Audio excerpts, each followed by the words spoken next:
Easter, a time for fake grass, plastic eggs, these things, chocolate bunnies, and people dressed as bunnies.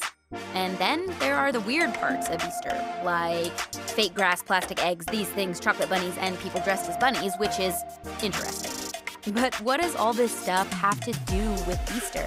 And if this holiday is about more than candy and wearing uncomfortable clothes to church and lunch with your relatives, what makes Easter happy? Hi friends, I'm Miss Joni, and guess what time it is? It's time to Easter Jam. So Easter Jam is for everyone. If you're a high schooler, this is for you. If you're in college, this is for you. If you're a preschooler or an elementary or a middle school kid, Easter Jam is for you. And don't worry, if you're an adult, Easter Jam is for you too. So look around, is anybody missing? And if they are, go and get them now. But speaking of missing, Jeff is supposed to be here. I don't know where, Oh, hey, Joni. Hey, Jeff. Oh, social distancing, that's right. Well, guys, I'm so excited for Easter Jam. And I just thought it'd be a fun way to start it off, and we did a couple jokes. And so, Joni, why shouldn't you tell an Easter egg a joke? I don't know. Why? Because it might crack up. Oh my goodness. Okay, Jeff, you crack me up. I'm sorry. Okay, I got another. Okay. How many Easter eggs do you think you can put into an empty basket? Well, it would depend on like how big the basket is. No, it really doesn't. You can only fit one. After that, it's not empty anymore. Okay, Jeff, that was a great joke. Good job. Very nice. So, those were great, but it's time to get started. It's time to Easter Jam. And we're going to start off with our first family contest. It's called Peep Jousting. And if you don't know what that is, that's okay. Check out this video for instructions. All right, it is time for our first contest. It is called Peep Jousting. I know what you're thinking.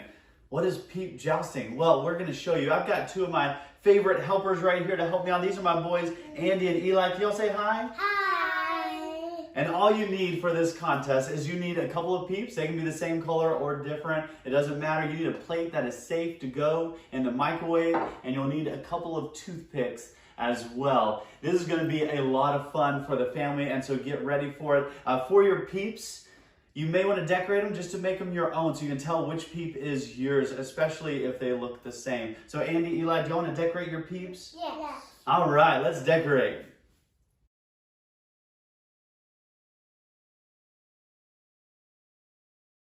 All right, and now it's time for the battle to begin. They decorated their peeps. They have mustaches and beards and mouths. I also asked them if they wanted to name their peeps, and Eli wanted to name his peep Microwave, and Andy also wanted to be Microwave. So we got Microwave versus Microwave about to happen. So when you do this, you're going to place them kind of close together. Social distancing doesn't matter with these peeps.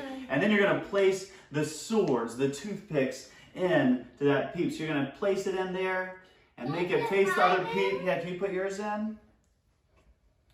All right, good job. And now it's time to begin. So we're going to take this to the microwave. Let's go, boys. And now it's time to put them in the microwave to see who is going to be our victor. And so I'm just going to place it in there. I'm going to put it in for about a minute, but don't keep it in there the entire time. That could be bad for your microwave. As soon as one peep has stabbed the other peep, that's when the contest is over. Let's see who wins. Microwave versus Microwave. Who will be our winner? Microwave versus microwave. I think I'm looking. Oh, it's starting to grow. Oh, I think we have a winner. Let's see who won. Andy wins! It looks like we have a direct hit with that yellow toothpick. Andy is our winner. Yay! All right. All right, now it is your turn to have fun doing some peep jousting. So that was so much fun. We just did peep jousting and I won. I was the pink peep, so sorry, Jeff. But if you did peep jousting at home, we want to see it. So if you post your pictures on social media, we want to see the hashtag Coastal Easter Jam 2020. And now it's time for our second contest. It's called the Easter Egg Throwdown. And for this contest, you're going to need a couple things. You're going to need a laundry basket and then a bunch of socks. Dirty, clean, it doesn't really matter, but you do need to have matching pairs of socks. And you'll put the laundry basket on one side of your room and then the socks on the other side of your room. And we're going to have two contestants whose goal is to find a matching pair of socks. So here's a matching pair. You're going to ball it up like your Easter egg, and then throw it into the basket. Nailed it. And you're going to have 60 seconds to see how many Easter eggs you can get into the basket. So if you need to, go ahead and pause the video, get all your supplies together, get the game space ready, and then come on back here and I'll get the game started.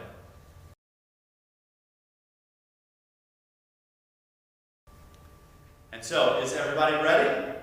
60 seconds on the clock. Whoever gets the most Easter eggs into the basket will be our winner. On your mark, get set, go!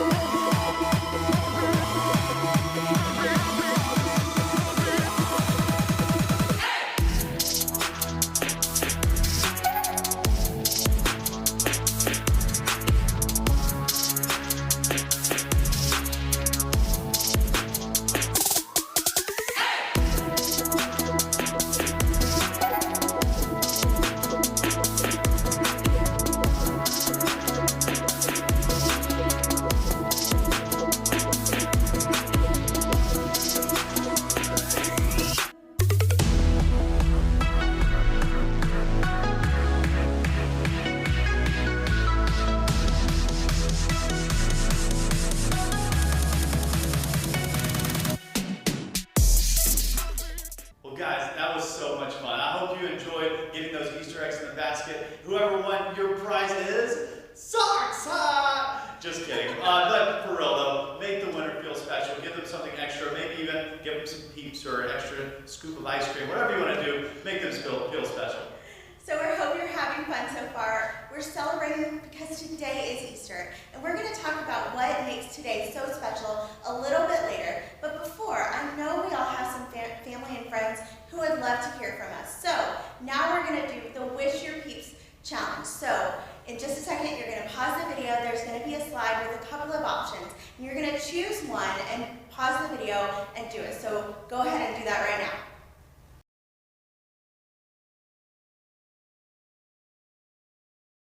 So I just did the challenge and now my phone is blowing up. Even though we're celebrating a little bit differently today, it's okay. Easter is still happy. Not because of peep jousting or Easter baskets or chocolate bunnies. It's happy because of what Jesus did for us thousands of years ago.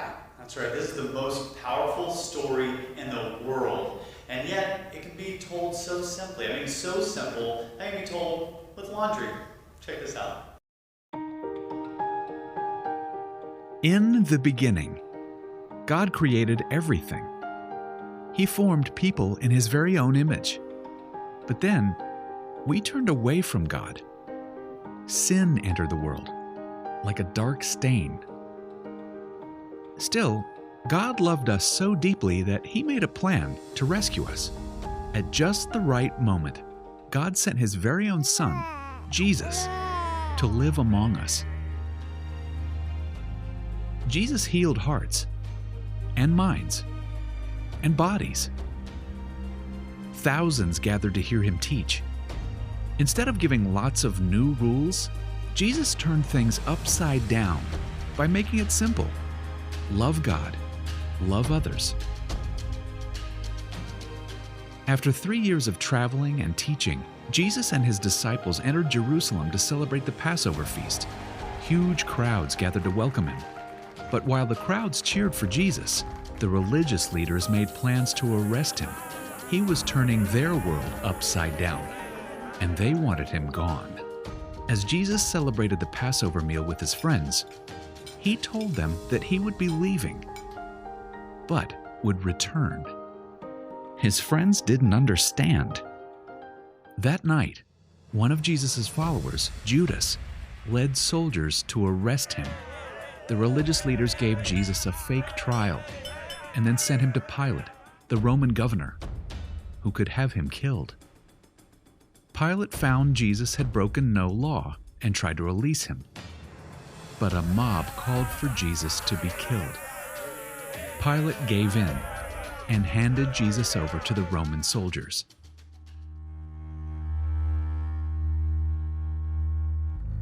Jesus was forced to carry the heavy beams of His own wooden cross.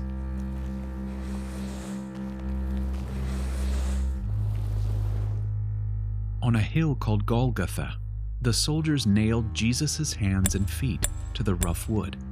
The soldiers and people who passed by laughed and mocked him.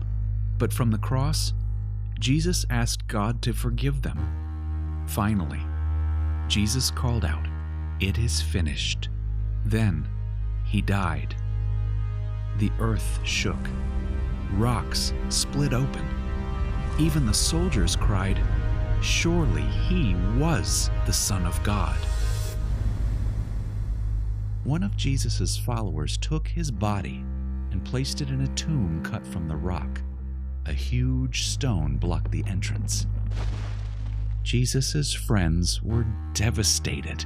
They had believed that Jesus was the one God promised, the one who would rescue them, but now he was gone. Their whole world had turned upside down. Jesus' friends stayed hidden in fear for 3 days. But early Sunday morning, Mary Magdalene, a close friend of Jesus, hurried to the tomb. She planned to anoint Jesus' body with special spices. As Mary neared the tomb, she saw the stone had been rolled away. The tomb was empty. Mary turned to see a man standing near. She didn't recognize him until he said, "Mary." It was Jesus, alive. Jesus told her, "Do not hold on to me. I have not yet ascended to the Father. Instead, go to those who believe in me." Jesus, God's Son, became like us to lay down his life. Through God's power, he defeated death for all of us, and sin was washed away. One day, he's promised to return, so we can live with him forever.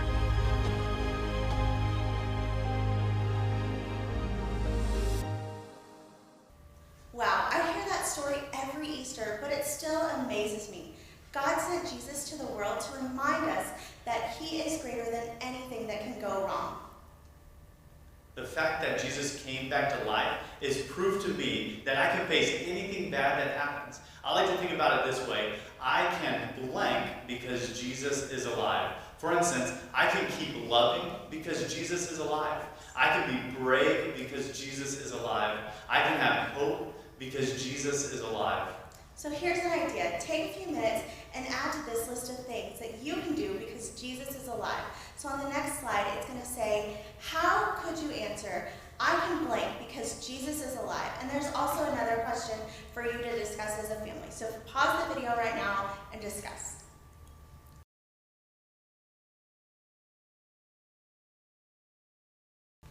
So I love these conversations because remembering what God has done in the past helps me to trust him with what's going on in my life right now. And I hope that's true for you too. And I hope that you spend the rest of the day making some happy memories with your family.